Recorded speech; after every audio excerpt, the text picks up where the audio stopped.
Can I start? Yeah. This is a story about our cell phone.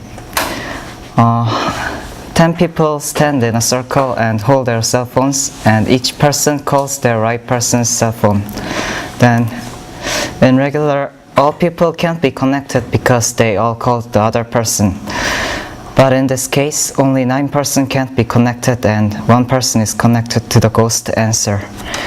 If they ask something to him, he answers everything. And at last, the answer asks to the last person who asked to him. If the person can't answer, he takes one part of your body. Okay, that's all. Yeah. My name is Jinwoo Yoon.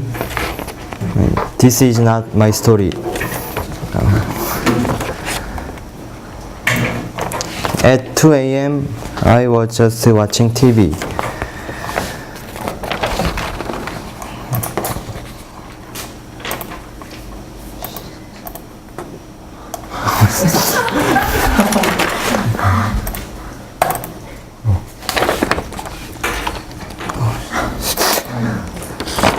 Suddenly, from outside, I heard screech and rattle sound.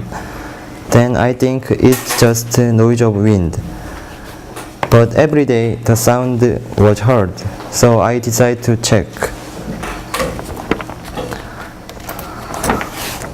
When the time comes, a sound of high-heeled shoes is heard, and she entered her room. As soon as she entered, the sound is heard.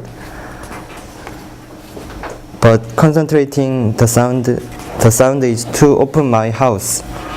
I approach the door and check who tried to open my house.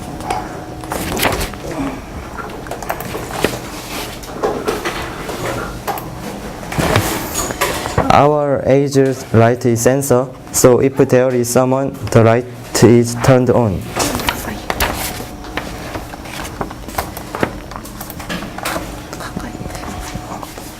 But outside is very dark. So I look outside more detail and I find a man is just turning the door pull without any motion. This is not my story, and this is very. My name is Jiun. This is very short story. Start. My name is Tam. I have an older sister. I usually play computer game at night in my room. Every night at 12 o'clock, my sister knocks my door. I ignore the sound, but she comes in and sits on the edge of bed.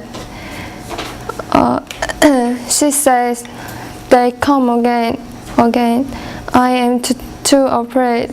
She looks like really scared, but I ignore. At first, I worried about her, so I responded. Then she appeared to me continually. It makes me a little bit irritated. Finally, I ignore her. Today, her appeal becomes louder. I become more annoying. No longer I can't stand it. So I yelled at her, "Stop it!" Then she walks to me slowly and says, "You are the only person who can see me." Yeah. My name is Jae-won Kim, and let I start the story. She commanded the room in the basement of her dorm as soon as she realized she would have to put on all-nighter in order to prepare for tomorrow's final exam. Her roommate Gina liked to get to bed early, so she packed up everything she thought he would need and want went downstairs to study some more. It was 2 o'clock when she realized that they left one of the textbooks upstairs on her bed. With a dramatic sign, she rose and climbed the stairs slowly to her third-floor dorm room. The lights were dim in the long hallway, and the old board cracked under her. He reached her room and turned the handles as softly as she could, pushing the door open just enough to sleep inside so that the hall lights wouldn't wake her roommate. The room was filled with a strange metallic smell. She followed a bit, her arms breaking out of chills. There was a strange feeling of malice in the room, as if the malevolent gaze were fixed upon her. It was a mind trick. The all-nighter was catching up with her. She could hear Gina breathing on the far side of the room, a heavy sound, most as if he had been running. Gina must have picked up the cold during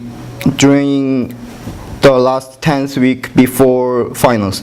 She crept along the wall until she reached her bed, groping among the covers from the stray history textbook. In her silence, she could hear steady drip, drip, drip sound.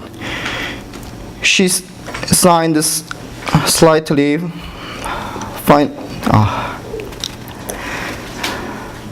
Facilities would have come to fix the sink in the bathroom again. Her finger closed on the textbook. She picked it up softly and